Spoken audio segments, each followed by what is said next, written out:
بالله السميع العليم من الشيطان الرجيم. بسم الله الرحمن الرحيم. الحمد لله رب العالمين، وأصلي وسلم على رسول الله وبعد. ازي حضراتكم؟ ده امتحان سنة أولى ثانوي علمي توحيد، امتحان توحيد للصف الأول الثانوي العلمي الفصل الدراسي الثاني سنة 2022-2023. السؤال الأول ما المصطلح العقدي لكل مما يأتي؟ 1. كل صفة قائمة بموصوف موجبة له حكما. يا ترى ده تعريف لصفة ايه؟ برافو، لصفة المعاني، أو تقول صفات المعاني.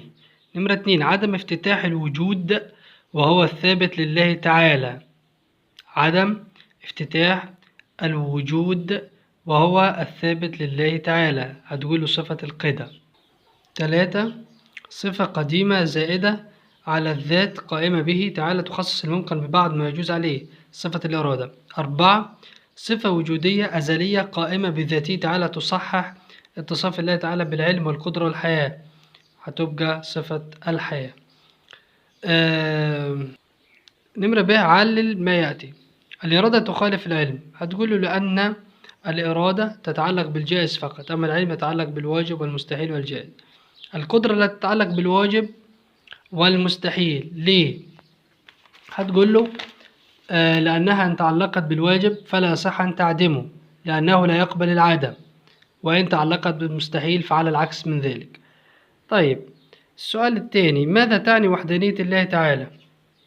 يعني عدم تعدد الله في الذات ولا في الصفات ولا في الأفعال. وما الذي يشمله نفي التعدد في الذات؟ يشمل شيئين: أن ذاته سبحانه ليست مركبة من أجزاء، وده اللي احنا بنسميه الكم المتصل، أو كم المتصل في الذات، وأنه ليست هناك ذات تشبه ذاته سبحانه وتعالى. طيب ما الذي أو ما الدليل النقلي على وحدانية الله تعالى؟ تقول قل هو الله أحد، أي شيء من هذا. على ما يستدل بقوله تعالى في الآيات الجاية دي. أول حاجة فاعلموا أنما أنزل بعلم الله، دي دليل على صفة إيه؟ على صفة العلم، تكتب العلم. وربك يخلق ما يشاء ويختار، دليل لصفة الإرادة. ليس كمثله شيء، دليل لصفة المخالفة للحوادث.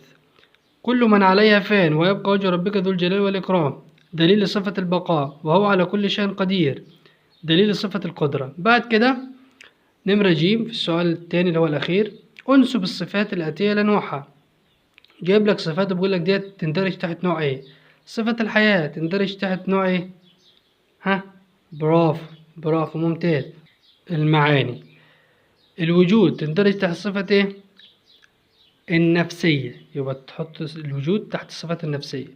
العلم تحت صفات المعاني. القيام بالنفس تحت الصفات السلبية. هذا والله أعلم، والتوفيق إن شاء الله لحضراتكم، وكل عام وأنتم بخير. السلام عليكم.